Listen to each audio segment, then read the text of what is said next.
Warning. This video contains content not suitable for sensitive viewers. If you are one, look away or click off now. Viewer discretion is advised. I was adopted. I never knew my real mother. Rather, I knew her at one time, but I left her side when I was too little to be able to remember. I loved my adopted family, though. They were so kind to me. I ate well, I lived in a warm and comfortable house, and I got to stay up pretty late. Let me tell you about my family real fast. First, there's my mother. I never called her Mom or anything like that. I just called her by her first name, Janice. She didn't mind that at all, though. I called her that for so long, I don't think she even noticed. Anyhow, she was a very kind woman. I think that she's the one who recommended my adoption in the first place. Sometimes I would lay my head against her in front of the television and she would tickle my back with her nails. She's one of those Hollywood mothers. Second, there's Dad.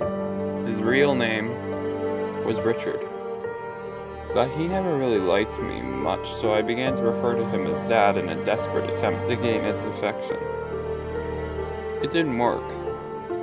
I think that no matter what I called him, he would never love me as much as an own child.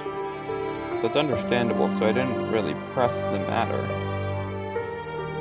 The most notable attribute of my dad was his unmoving sternness. He was not afraid to pop his children when they did something wrong. I found that before I could use the restroom properly. He didn't hesitate to spank me. Well, I'm in line, and it's because of his methods. Lastly, my sister. Little Emily was really young when I was adopted. So we're about the same age. But she was slightly older. I like to think of her as my little sister, though. We got better than any sibling could possibly get along. We'd always stay up late together and just talk. Well, she did a lot of talking, I mostly just listened because I love her. It was a great setup we have. We were short on bedrooms, so because I didn't want to sleep in the living room by myself when I was little, I had a pallet set up for me next to her bed on the floor. This is where I have slept since. But it was cool with me because I enjoyed being with her, and I had always felt pretty protective of her. Everything changed on that horrible Wednesday night. I was at home taking a nap when little Emily opened up the front door. The sound of the door opening pulled me to a state of consciousness, and I walked from the room down the hall to the living room. That's when I first remembered it was Wednesday. I was never good at keeping track of what day it was. Actually, I'll just go ahead and say it. My sense of time was horrible. But nevertheless, I knew it was Wednesday because Emily had just come home from her church's youth group gathering. She walked in the front door and hugged me, and then was followed in by Dad and Janice.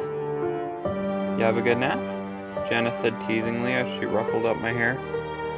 I shook my head away and snorted in a manner that clearly expressed that I was teasing back with her.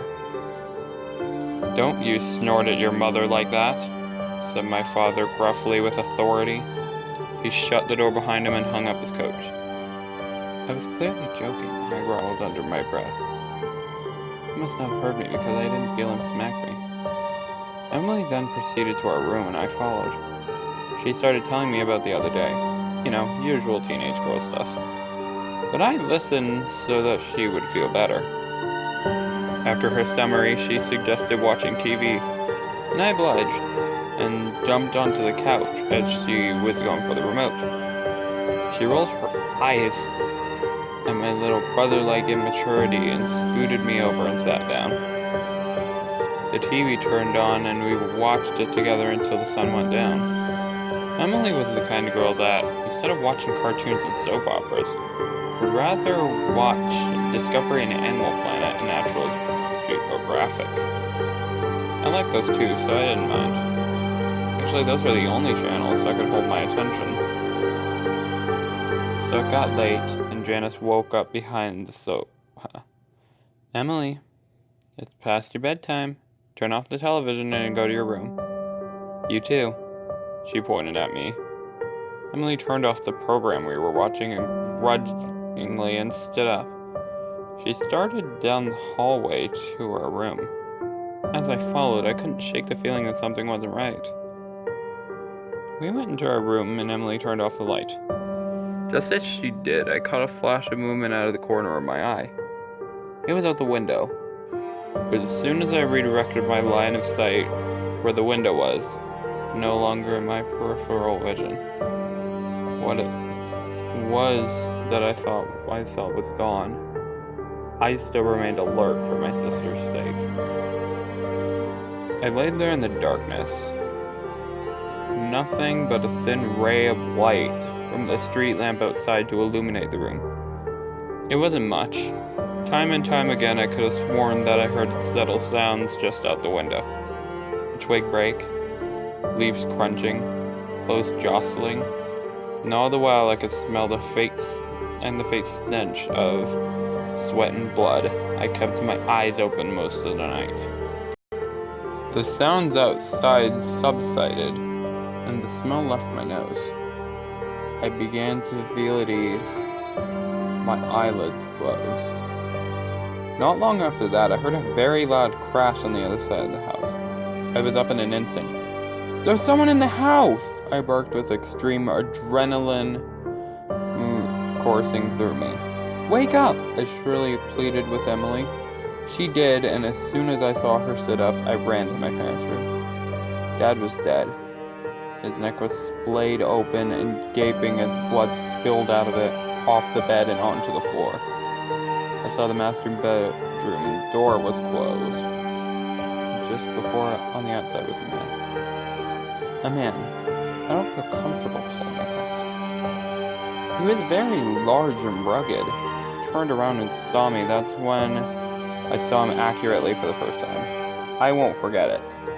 His eyes were large and beady and trapped with lust. He was styling a beard that was badly unkempt, with blood dripping off. His clothes were dirty and his face was cold. Just then I noticed the same horrid smell of sweat and blood from earlier. This time, it was overwhelming. He saw me. He saw me and grinned with a set of crooked yellow teeth. The smile threw me off. I thought that I was gonna die, but then he turned back to the bathroom door, completely unperturbed by my presence. I was terrified and I did not know what to do. I just yelled and cried. I watched as he shouldered through the door that was Mom's only protection. I watched as he raised the large razor that he was carrying, but had obviously neglected to use it properly. I watched as he sliced her open and tore her to shreds. I then heard something. The last thing I wanted to hear was Emily's scream coming from behind me. A large monstrosity looked up at from my butchered mother and stared at my little sister. I was distraught. He stood up and quickly started walking toward us. My sis turned and ran, and I was at a loss when he bypassed me and went straight after her. Why was she still in the house? Had she not assessed the situation and run? Apparently not. And now she was dead and I was alone. I ran after them both. I expected the man to kill her as he had with the rest of my family. But I was sadly mistaken. He grabbed her by the arm and jerked her as a way to make clear that he was in control. He dragged her through the house. I was making all of the noise I could now, hoping and praying that someone would come to my aid. He mustn't take her. Not her. As he passed me, I backed against the wall and whimpered with terror. Why? He didn't respond, except by putting his hand on my head, while Emily screamed in the other and sang, "Good boy." He gave another crooked grin and a very cold, unnatural laugh. I followed him to the door where he dragged my helpless sister after him. He opened it, pulled her out, and slammed it shut behind him. I'm now sitting in the house with my mutilated adopted parents, shivering and whimpering with dismay. He's out there with her, doing who knows what to her. I can't do anything. I would if I could, but I can't. I would chase after them in a heartbeat, but I can't. I sit there, looking at the front door. I look down at my paws. If only I could open doors.